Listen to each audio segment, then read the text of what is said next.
Hello दोस्तों, आप सभी को चौधरी ग्लोबल क्लासेस में स्वागत है। आज के क्लास में जनरल इंजीनियरिंग के प्रीवियस ईयर क्वेश्चंस जो जेएसएससी जेईई में 31 अक्टूबर 2022 में पूछे जा चुके हैं, वो सभी क्वेश्चंस को डिस्कस करेंगे। एक्चुअली जेएसएससी जेईई में दो पेपर के एग्ज़ाम होते हैं, पेपर 1 और पेपर 2। पेपर 1 में general engineering, reasoning, general math, GK GS और कंप्यूटर साइंस से टोटल 120 क्वेश्चन पूछे जाते हैं, जिसमें जनरल इंजीनियरिंग के 80 क्वेश्चन होते हैं। आज के क्लास में जनरल इंजीनियरिंग के प्रीवियस ईयर क्वेश्चंस जो 31 अक्टूबर 2022 में पूछे जा चुके हैं, उसमें से 40 क्वेश्चंस को डिस्कस करेंगे और नेक्स्ट 40 क्वेश्चन को नेक्स्ट क्लास में डिस्कस करेंगे। तो चलिए आज हम स्टार्ट करते हैं। हमारे स्क्रीन पे फर्स्ट क्वेश्चन है, as per national ambient air quality standards the concentration of PM10 in industrial area in a day must be less than. देखिए यहाँ क्या कह रहा है कि national ambient air quality standard के अनुसार एक दिन में इंडस्ट्रियल एरिया में PM10 का कंसंट्रेशन किससे लेस होना चाहिए। तो इसका राइट आंसर होगा 100 माइक्रोग्राम पर मीटर क्यूब से लेस होना चाहिए। तो राइट आंसर क्या होगा? बी, 100 माइक्रोग्राम पर मीटर क्यूब। सेकेंड क्वेश्चन है, the maximum bending moment on A simply supported beam loaded with A UDL W for its entire length L. यहाँ पर बोल रहा है कि एक सिंपली सपोर्टेड बीम है, ये हमारे पास सिंपली सपोर्टेड बीम है और इस बीम पर यूडीएल लोड एक्ट कर रहा है। तो यूडीएल लोड होने के कारण इस पर मैक्सिमम बेंडिंग मोमेंट कितना डेवलप होगा। तो जो मैक्सिमम बेंडिंग मोमेंट डेवलप होगा वो होगा WL²/8। तो इसका राइट आंसर क्या हो जाएगा? A, WL²/8। यदि सिंपली सपोर्टेड बीम रहेगा और इस पर हमारा पॉइंट लोड एक्ट करता है एट पॉइंट सेंटर, तो इस केस में जो मैक्सिमम बेंडिंग मोमेंट मिलेगा वो कितना हो जाएगा आपको? WL/4। WL/4। Next third question देखते हैं। देखिए थर्ड क्वेश्चन में बोल रहा है, a wholly submerged body has its centre of gravity below the centre of buoyancy, the body is in. देखिए यहाँ पर क्या बोल रहा है कि एक हमारा बॉडी है जो कि सबमर्ज्ड है, ठीक। ये हम मान लेते हैं कि हमारा वाटर है और इसमें एक बॉडी हमारा सबमर्ज है, पूरी तरह डूबा हुआ है। इस केस में हमारा जो सेंटर ऑफ बुयांसी है वो हमारा ऊपर लाइज कर रहा है सेंटर ऑफ ग्रेविटी से, ठीक। तो जब भी यदि हमारा सेंटर ऑफ बुयांसी ऊपर लाइज करेगा सेंटर ऑफ ग्रेविटी से, तो ये बॉडी किस केस में हो जाएगा? स्टेबल इक्विलिब्रियम केस बनेगा। यदि हमारा G ऊपर लाइज करता और B हमारा बिलो लाइज करता, तो ये हमारा कैसा हो जाएगा? अनस्टेबल केस हो जाएगा। ये कैसा हो जाएगा? Unstable case. और दोनों हमारा एक ही पॉइंट पे लाइज करेगा, B और G, तो ये हमारा कैसा होगा? ये हो जाएगा न्यूट्रल इक्विलिब्रियम केस। ओके, तो ये हमेशा याद रखिएगा कि यदि आपका सेंटर ऑफ बुयांसी ऊपर लाइज करता है और सेंटर ऑफ ग्रेविटी नीचे लाइज करेगा, बिलो लाइज करेगा, तो हमारा स्टेबल इक्विलिब्रियम केस बनता है।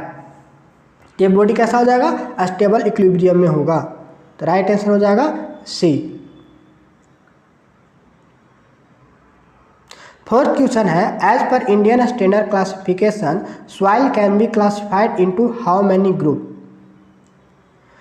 तो इंडियन स्टैंडर्ड क्लासिफिकेशन के अनुसार सॉइल को 18 ग्रुप में क्लासिफाई किया जाता है। कितने ग्रुप में? 18 ग्रुप में। तो राइट आंसर क्या होगा? डी होगा, 18 ग्रुप। फिफ्थ क्वेश्चन है, vitrified sewer pipes are used for. देखिए वर्टिफाइड सीवर पाइप को यूज़ करते हैं जहाँ पर short length with small diameter का डिमांड होता है, उस जगह पर हम वर्टिफाइड सीवर पाइप यूज़ करते हैं। तो इसका राइट आंसर क्या होगा? इसका राइट आंसर सी हो जाएगा, ठीक। Short length with small diameter. Six question है, what is an offset in surveying. Surveying में ऑफसेट क्या है? देखिए कोई भी हमारा सर्वे करते हैं तो सर्वे केस में हमारा एक सर्वे लाइन होता है, बेस लाइन, और एक ऑब्जेक्ट होता है। तो ऑब्जेक्ट और हमारा सर्वे लाइन के बीच ऑब्जेक्ट को हम एक लेटरल डिस्टेंस से क्या करते हैं, डिनोट करते हैं। तो जो लेटरल डिस्टेंस होता है, ठीक, सर्वे लाइन और ऑब्जेक्ट के बीच को, इसको हम बोलते हैं ऑफसेट लाइन। ये क्या हो गया हमारा, ऑफसेट लाइन, ठीक। ये जो लेटरल डिस्टेंस होता है ये मैक्सिमम टाइम हमारा परपेंडिकुलर होता है, बट ऑलवेज टाइम नहीं होता है, हमेशा ये नहीं रहेगा। ये मैक्सिमम टाइम परपेंडिकुलर एंगल बनाता है, क्योंकि परपेंडिकुलर एंगल जो बनाता है वो हमेशा लेटरल होता है, बहुत ही लीस्ट हमारा डिस्टेंस मिलता है, बट ये ऑलवेज टाइम नहीं होता है। तो हमारा ऑफसेट किसको बताता है, तो lateral distance of an object from A survey line. तो राइट आंसर क्या होगा इसका, बी हो जाएगा, lateral distance of an object for a survey line. तो इसका होगा B right answer.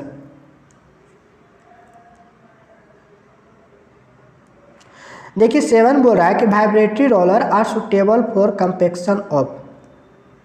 Vibratory roller जो है वो किस सॉइल के लिए ज़्यादा सुटेबल होता है कॉम्पेक्शन के लिए, तो ग्रेनुअल सॉइल के लिए ज़्यादा सुटेबल होता है। इसका राइट आंसर क्या हो जाएगा, B.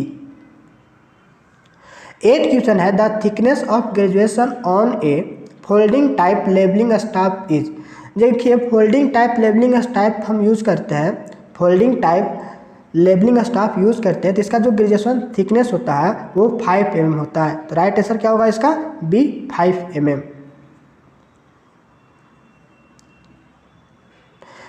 9 questions, the broad gauge length as used by the Indian railway is. Indian railway के द्वारा बोर्ड गेज लेंथ यूज़ करते हैं, उसका लेंथ कितना होता है, तो 1676 mm होता है। तो राइट आंसर क्या होगा इसका, ए। 10 questions, for a symmetrical I section the maximum shear stress occur at. देखिए यहाँ पर क्या है, आई सेक्शन है, सिमेट्रिकल है, कैसा है, सिमेट्रिकल। ये आई सेक्शन है,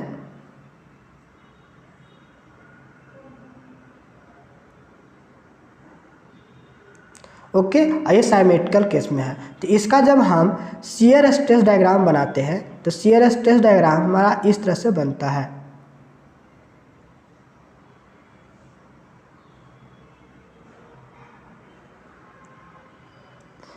इस पॉइंट का यहाँ पर होगा एक्चुअल में,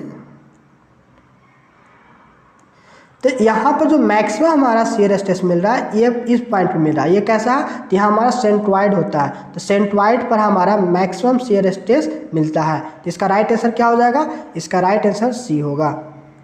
जब भी सिमेट्रिकल आई सेक्शन होगा और मैक्सिमम शियर स्ट्रेस अकर कहाँ पे करता है, तो सेंट्रॉइड पर करता है। Next 11th question, as per IS 456/2000 partially safety factor for dead load in limit state of collapse for load combination dead load plus live load is। देखिए यहाँ पर क्या बोल रहा है, यहाँ पर है कि हमारा IS 456 कोड के तहत हमारा पार्शियली सेफ्टी फैक्टर पूछ रहा है जब डेड लोड और लाइव लोड हमारा कंबाइन रहेगा, तो किस केस में, तो लिमिट स्टेट ऑफ कोलैप्स के लिए। तो लिमिट स्टेट ऑफ कोलैप्स के लिए जो पार्शियली सेफ्टी फैक्टर होगा dead load plus live load कितना हो जाएगा, 1.5 होता है। यदि हमारा dead load plus wind load plus impose load रहता तो इस केस में हमारा limit of state of collapse में पार्शियली सेफ्टी फैक्टर 1.2 लेते हैं। तो यहाँ पर डेड लोड और लाइव लोड है, तो यहाँ पर क्या हो जाएगा 1.5। तो राइट आंसर क्या होगा, ए। ओके, नेक्स्ट यहाँ पर बोल रहा है 12 क्वेश्चन में, a steep particle size distribution curve is obtained for. यहाँ पे steep particle size distribution curve है तो किसके लिए ऑब्टेन्ड होगा, तो देखिए जब भी हमारा स्टीप पार्टिकल साइज कर्व बनता है इस तरह से, तो ये हमारा यूनिफॉर्म सॉइल के लिए होता है। किस सॉइल के लिए, यूनिफॉर्म सॉइल के लिए। ओके, तो इसका राइट आंसर क्या हो जाएगा, ए। और यदि हमारा ग्रेनुअल वेल ग्रेडेड सॉइल रहता तब, तो वेल ग्रेडेड सॉइल का कर्व इस तरह से बनता है। ओके, तो हमारा इसका यहाँ पे स्टीप है, तो स्टीप के लिए हमारा क्या होगा, ये स्टीप है तो हमारा किसका होगा, यूनिफॉर्म सॉइल का। तो राइट आंसर होगा ए। 13 क्वेश्चन में है, देखिए, which is the most accurate method to determine the average rainfall depth over an area. देखिए यहाँ पर क्या है, ये हमारा इरिगेशन से है ना, हाइड्रोलॉजी से है, ये हाइड्रोलॉजी चैप्टर से है।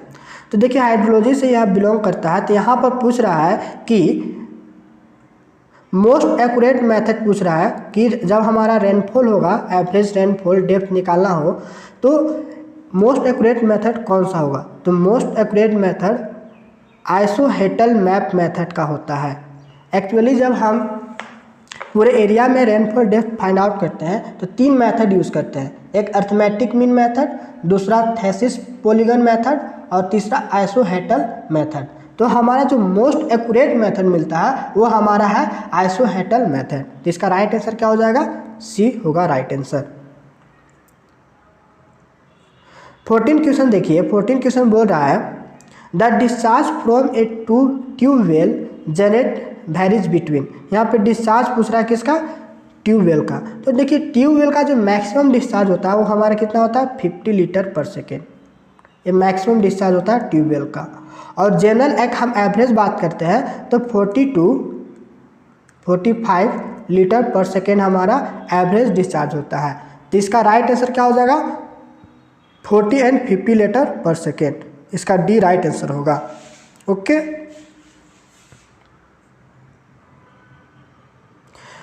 हमारे स्क्रीन पे 15 क्वेश्चन है। 15 क्वेश्चन बोल रहा है कि Indian standard take the modulus of elasticity of structure steel to be. तो ये बहुत ही कॉमन क्वेश्चन है, ये आप सभी बहुत ज़्यादा यूज़ करते हैं कि जब भी स्टील के लिए जो इलास्टिक मॉडुलस हम यूज़ करते हैं वो कितना लेते हैं, 2 × 10⁵ न्यूटन पर mm²। ये आप सभी को पता होगा। इसका राइट आंसर क्या होगा, सी। देखिए नेक्स्ट 16 क्वेश्चन है,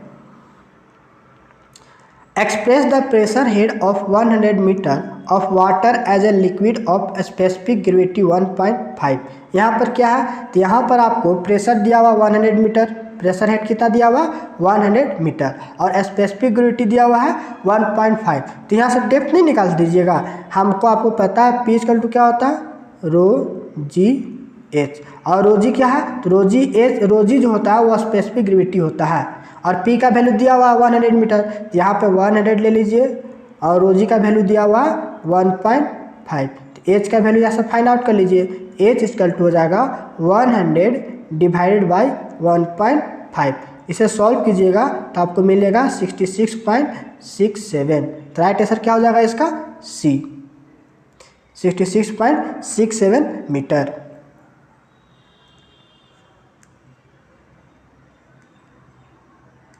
सेवेंटीन क्वेश्चन है, a 15 kg oven dry coarse aggregate sample is subjected to an aggregate impact value test.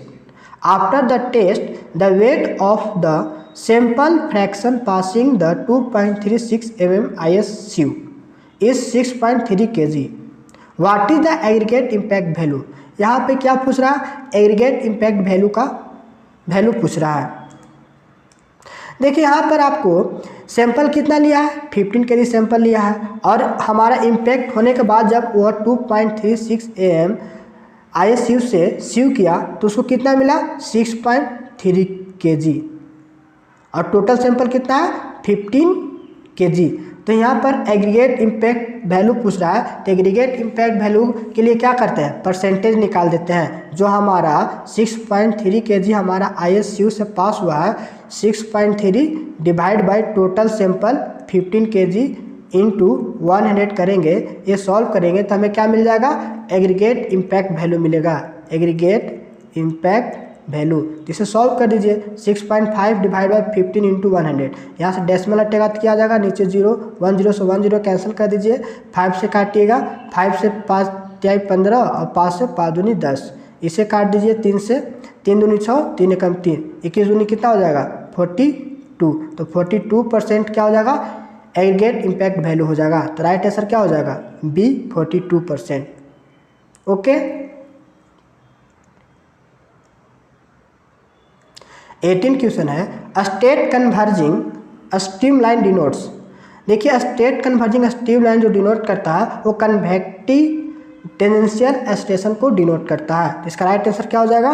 Right answer होगा इसका ए, कन्वेक्टिव टेंजेंशियल एक्सीलरेशन।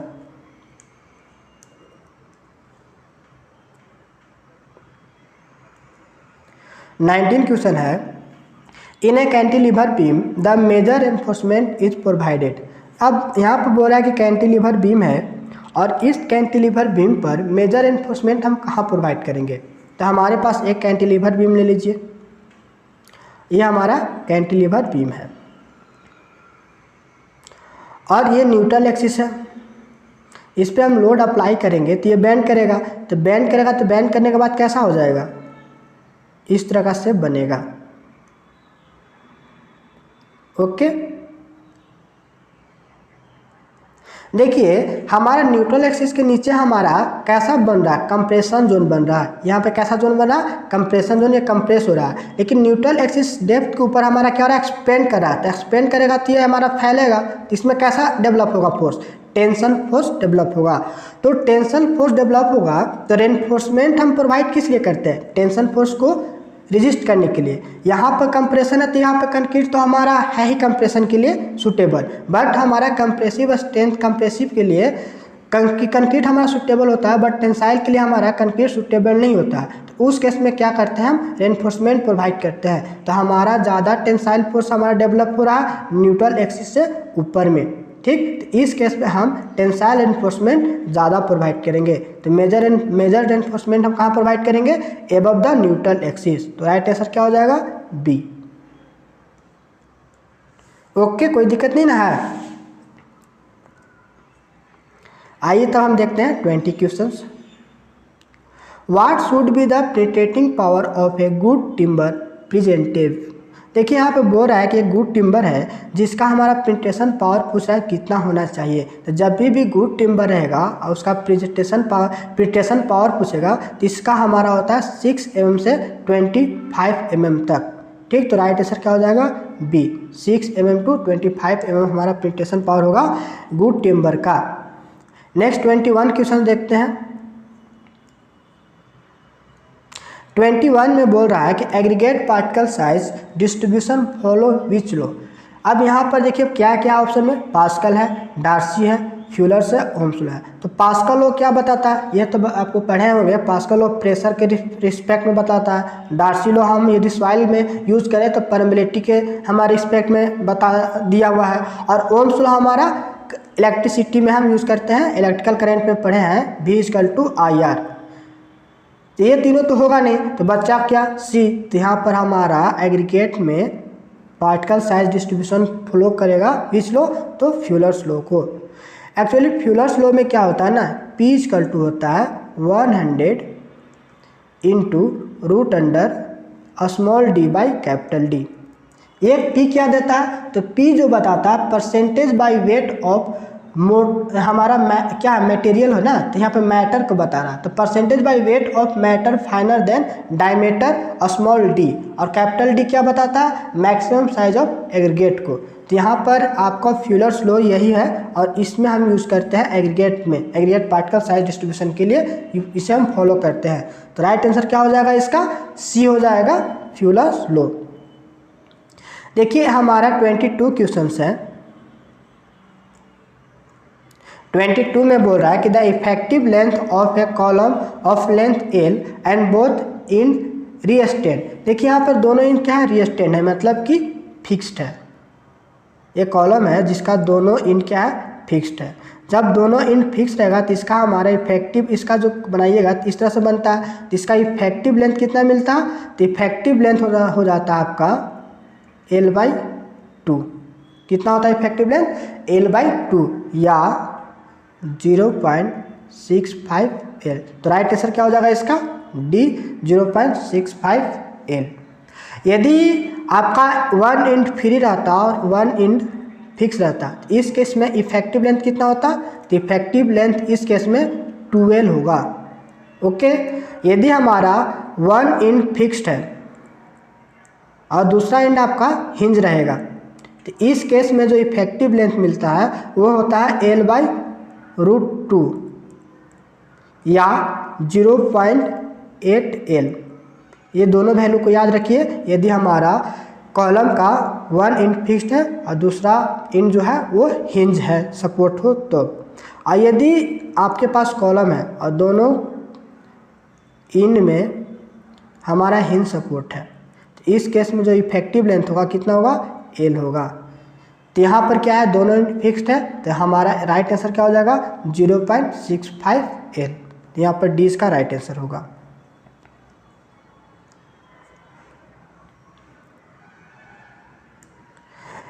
देखिए 23rd क्वेश्चन है कि how many days does it take for rapid hardening cement to develop the same strength as that in expected of ordinary Portland cement at 7 days. देखिए यहाँ पर बोल रहा है कि ऑर्डिनरी पोर्टलैंड सीमेंट है जो 7 डे में स्ट्रेंथ अचीव कर ले रहा है। एक स्ट्रेंथ क्या किया, 7 डेज में स्ट्रेंथ अचीव किया। तो रैपिड हार्डनिंग सीमेंट जो 7 डेज में ओपीसी स्ट्रेंथ अचीव किया, और रैपिड हार्डनिंग सीमेंट कितने डे में उस सेम स्ट्रेंथ अचीव करेगा, तो 3 डे में वो सेम स्ट्रेंथ अचीव कर लेता है। ओपीसी जो स्ट्रेंथ 7 डे में अचीव करता है, वो rapid hardening cement same strength 3 day में ही अचीव कर लेता है। तो इसका राइट आंसर क्या हो जाएगा, सी।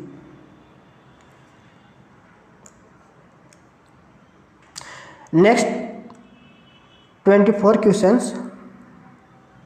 ए सिंकिंग फंड। देखिए सिंकिंग फंड होता है क्या, जैसे हम कोई भी घर को डिज़ाइन करते हैं तो मान लेते हैं कि हम 40 साल के लिए डिज़ाइन किए, तो 40 साल के बाद तो वो तो घर हमारा क्या होगा, कोलैप्स करेगा, ठीक। तो वहाँ पर हम क्या करते हैं कि स्टार्टिंग से ही हम कुछ अमाउंट में हर साल पैसा को कलेक्ट करते हैं, एक जगह पर हम रखते हैं। बैंक में हम हर साल पैसा रखते हैं कि यदि 40 साल बाद वो हमारा डिस्ट्रॉय होता है तो हम क्या करेंगे, एक न्यू घर बना सकते हैं। तो सिंकिंग फंड क्या है, तो एक फंड है जो हम न्यू घर बनाने के लिए रखते हैं। तो हमारा ये कैसा फंड है, तो फंड सेट असाइड टू पे ऑफ लोन। तो राइट आंसर इसका क्या हो जाएगा, सी हो जाएगा। तो सिंकिंग फंड एक्चुअली हमारा एक फंड है जो एनुअली हम क्या करते हैं, कलेक्ट करते हैं, जो हमारा यदि उसका ड्यूरेशन टाइम खत्म होगा तो उसके बाद न्यू घर हम बना सकते हैं उस पैसों को यूज करके। 25 क्वेश्चन है, the acceptable limit of total hardness in water as per the Ministry of Urban Development India.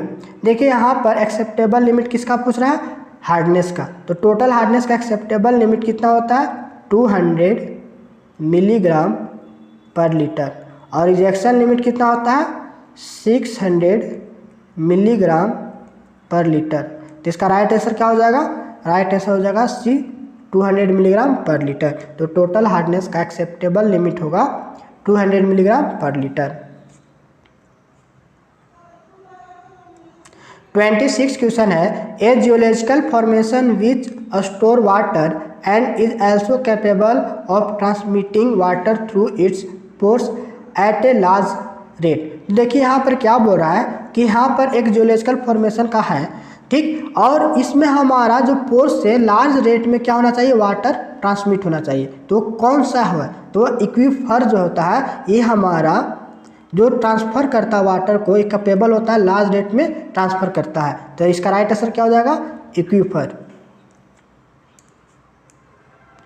27 देखिए, 27 में है the shear carrying capacity of a bolt in a double cover butt joint is. इसका right answer क्या हो जाएगा, right answer हो जाएगा इसका A, double the shear carrying capacity of a bolt in a lap joint.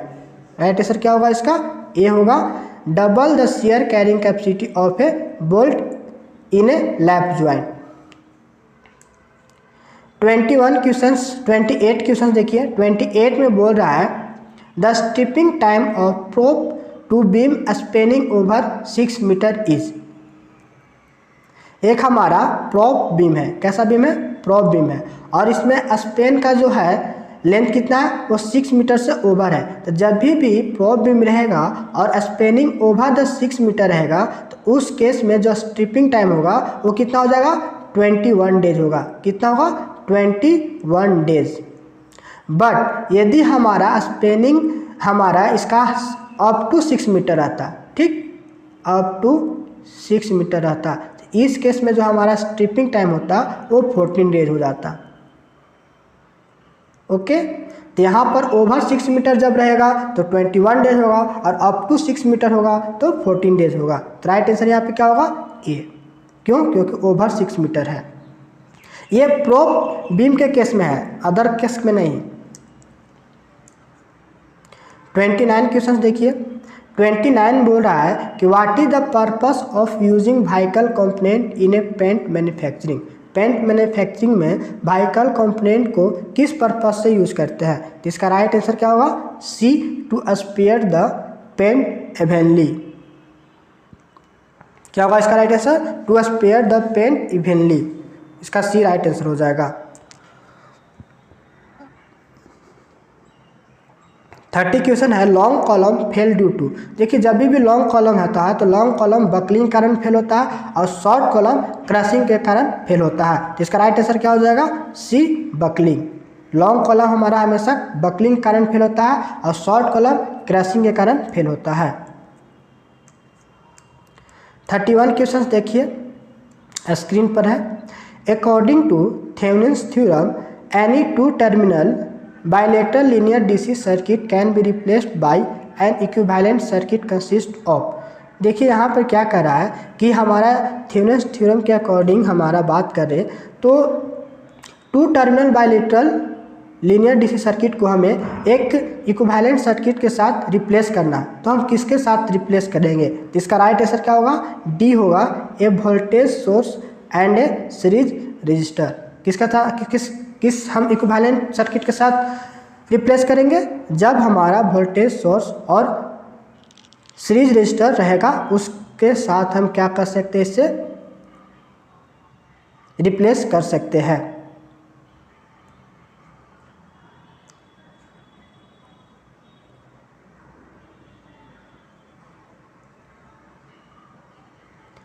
(31) question है, According to Thevenin's theorem, any two-terminal bilateral linear DC circuit can be replaced by an equivalent circuit consist of। यहाँ पर Thevenin's theorem के according हम बात करते हैं तो two terminal bilateral linear DC circuit है जिसे क्या करना है? रिप्लेस करना है। किस इक्विवेलेंट सर्किट के द्वारा हम इसे रिप्लेस कर सकते हैं? तो a voltage source and a series resistor के साथ हम क्या कर सकते हैं? इसे रिप्लेस कर सकते हैं। तो राइट आंसर क्या हो जाएगा इसका? डी। नेक्स्ट 32 क्वेश्चन देखिए। 32 क्वेश्चन में बोल रहा है यहाँ पर कि consider the mesh circuit and A compute I2 and I3। यहाँ पर मेश सर्किट आपको यूज़ करना है और मेश एनालिसिस यूज़ करके I2 और I3 का वैल्यू फाइंड आउट करना है। देखिए मेश एनालिसिस जब भी यूज़ करते हैं तो यहाँ पर हम KVL और ओम्स लॉ को यूज़ करते हैं। ठीक, किरचॉफ वोल्टेज लॉ और ओम्स लॉ को हम यूज़ करेंगे। तो हमारा यहाँ पे देखिए ये हमारा 3 लूप है, फर्स्ट लूप, सेकेंड लूप और थर्ड लूप। तो फर्स्ट लूप के केस में हमारा करंट दिया हुआ है, तो जिस लूप में यदि करंट पहले से यदि गिवन रहेगा तो वहाँ पर हम KVL इक्वेशन को यूज़ नहीं करेंगे। तो इस केस में हमारा जो I1 का वैल्यू होगा वो कितना हो जाएगा? 6 एम्पियर हो जाएगा। ओके, अब सेकेंड लूप में देखते हैं। तो सेकेंड लूप में हमारा वोल्टेज है, यहाँ पे करंट गिवन नहीं है, तो यहाँ पर हम कौन सा इक्वेशन यूज करेंगे? मेश एनालिसिस यूज करेंगे, जिसमें KVL और ओम्स लॉ को यूज करके हम बनाएंगे। तो KVL और मेश ओम्स लॉ यहाँ पर यूज करेंगे तो हमारा देखिए 36 वोल्ट है और ये 36 वोल्ट में वोल्टेज हमारा पॉजिटिव टर्मिनल से I2 क्या हो रहा? यहाँ पे निकल रहा है। तो इस केस में 36 वोल्ट क्या होगा? पॉजिटिव होगा। तो 36 वोल्ट इक्वल्स टू, अब देखिए यहाँ पर हमारा 36 वोल्ट है तो यहाँ पर जो रेजिस्टेंस कितना है? एक 12 ओम है और एक 6 ओम है। तो दोनों पे जो वोल्टेज हम मिलेगा वो किसके बराबर होगा? 36 वोल्ट के बराबर होगा। तो यहाँ पे I2 को हम पॉजिटिव कंसीडर करते हैं। तो I2 और इस 12 ओम पर हमारा I1 भी आ रहा है, तो I1 हमारा अपोजिट डायरेक्शन में आ रहा है। तो यहाँ पर टोटल करंट कितना हो जाएगा? I2 minus I1। ओके, और रेजिस्टेंस कितना है? 12 ओम। तो ये हमारा V इक्वल टू होता है I इंटू R। तो यहाँ पर I ले लिए I2 माइनस I1 और R यहाँ पर कितना है? 12 ओम, उसे मल्टीप्लाई कर दिए तो यहाँ से वोल्टेज मिल गया प्लस हमारा नेक्स्ट वोल्टेज किस पे मिलेगा, 6 ओम पे। तो 6 ओम पर हमारा I2 है और एक और करंट है I3, तो ये भी अपोजिट डायरेक्शन में है, तो हम I2 को पॉजिटिव मान रहे हैं, I3 को क्या मानेंगे, नेगेटिव। तो यहाँ पर हमारा टोटल करंट कितना हो जाएगा, I2 माइनस I3 इंटू, अब वोल्टेज निकालना है तो रेजिस्टेंस से मल्टीप्लाई करना होगा, तो रेजिस्टेंस कितना, 6 ओम। ओके, अब यहाँ पर I1 का वैल्यू में पता है 6 एम्पियर है, तो 6 एम्पियर को यहाँ पे पुट कर देंगे, तो 6 एम्पियर रखिएगा तो 12×6 = 72 हो जाएगा, और ये 72 इधर आकर हमारा क्या हो जाएगा, माइनस है तो प्लस हो जाएगा, तो 72 + 36 कितना हो जाएगा, 108, 108। एक्चुअली हमारा स्पेस कम है, इसी कारण हम ज़्यादा स्टेप ना लेकर हम एक शॉर्ट में बता दे रहे हैं आपको। तो इस इक्वेशन को आप सॉल्व कर लीजिएगा, यहाँ पर 108 हो जाएगा, और इसे सॉल्व कीजिएगा तो I2 कितना मिल जाएगा, तो 12I2 + 6I2, तो हमारा 18I2 हो जाएगा।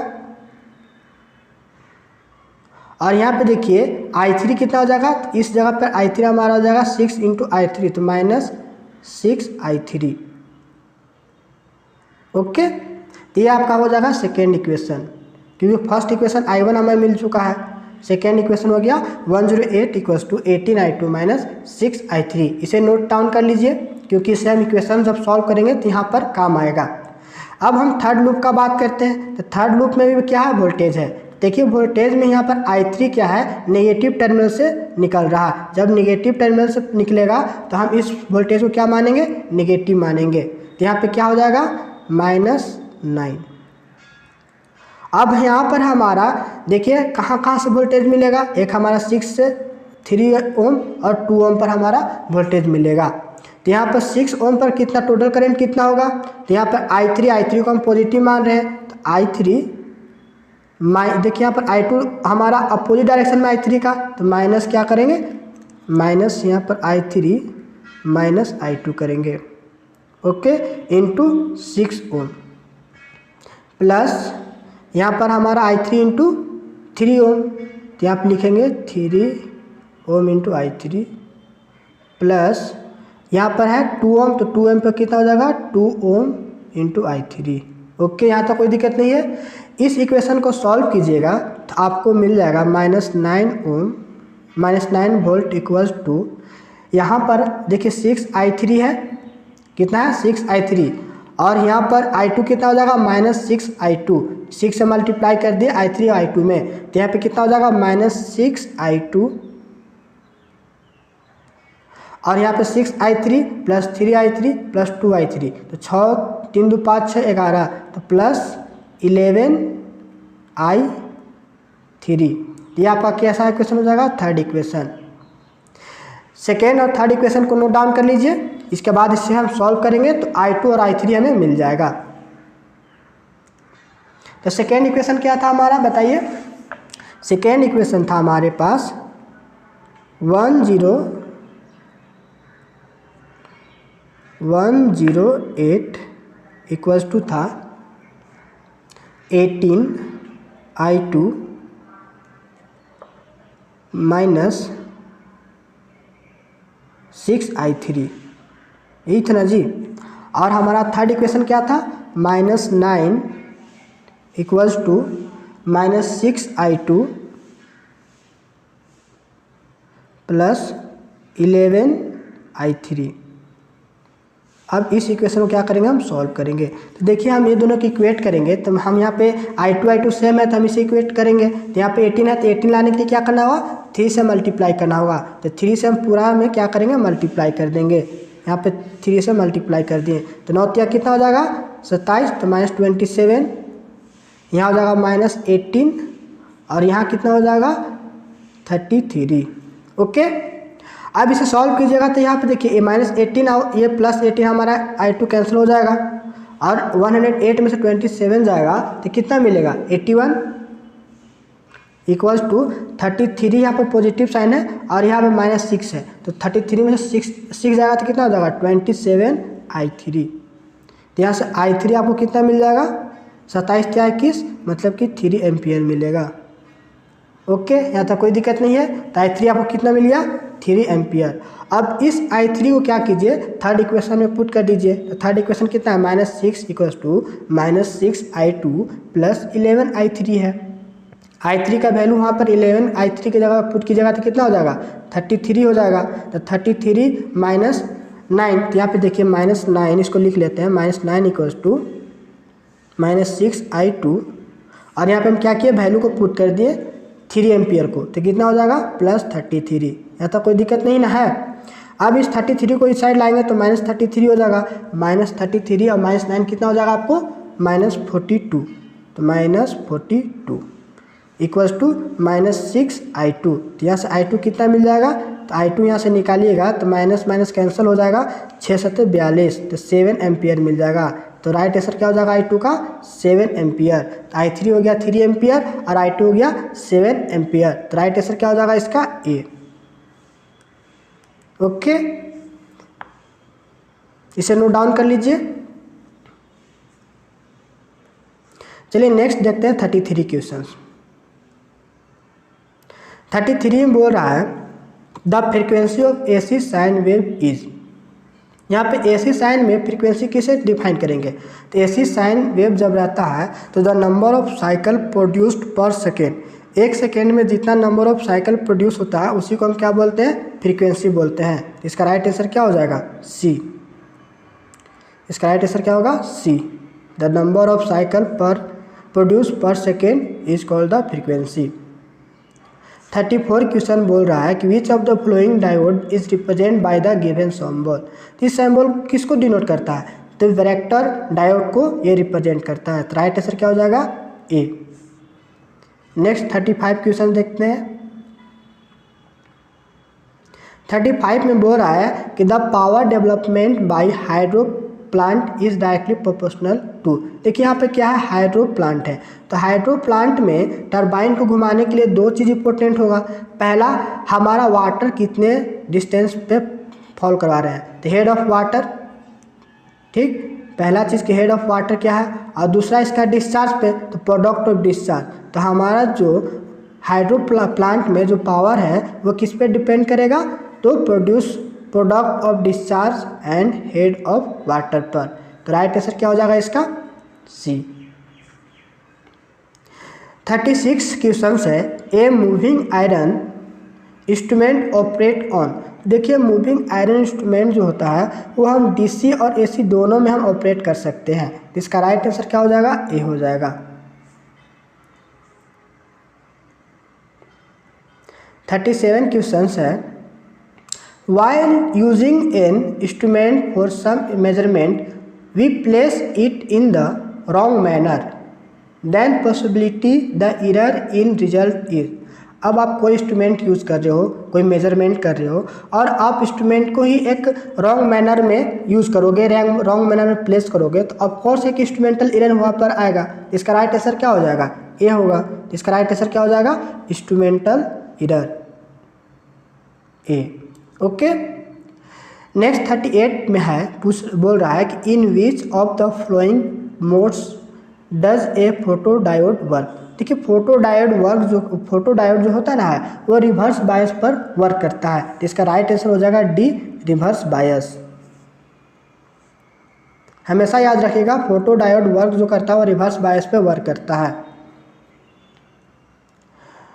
39 क्वेश्चन देखिए, 39 क्वेश्चन में क्या कर रहा है, विच of the following is used for control road in a nuclear power plant. देखिए यहाँ न्यूक्लियर पावर प्लांट है। न्यूक्लियर पावर प्लांट में एज हम क्या यूज़ करते हैं, यूरेनियम यूज़ करते हैं, जो कि हाईली रिएक्टिव होता है। तो हाईली रिएक्टिव होने के कारण इससे हमें कंट्रोल करना पड़ता है। तो हम किससे कंट्रोल करेंगे इस रॉड को, तो ब्रोंज से हम कंट्रोल करते हैं। तो इसका राइट आंसर क्या हो जाएगा, A होगा। क्या, ब्रोंज। 40 क्वेश्चन है which type of wave is made by armature MMF in A DC machine. देखिए आर्मेचर MF के द्वारा DC मशीन में किस टाइप का वेव बनता है, तो ट्रेंगुलर वेव हमारा फॉर्म होता है। तो इसका राइट आंसर क्या हो जाएगा, A हो जाएगा, ट्रेंगुलर वेव। ओके, और नेक्स्ट 40 क्वेश्चन हम नेक्स्ट क्लास में देखेंगे। तो आज के लिए इतना ही। यदि वीडियो अच्छी लगी हो तो लाइक, सब्सक्राइब एंड शेयर। और यदि आप प्रीवियस ईयर क्वेश्चंस आगे और भी देखना चाहते हैं और next previous questions general engineering का और सिविल इंजीनियरिंग का दोनों का लेकर आएंगे। तो जो भी आप चैनल को सब्सक्राइब नहीं किए सब्सक्राइब कीजिए और साथ में बेल आइकन को प्रेस कीजिए कि जो भी वीडियो हम डालें आप तक जल्द से जल्द पहुंच सके। थैंक यू, जय हिंद।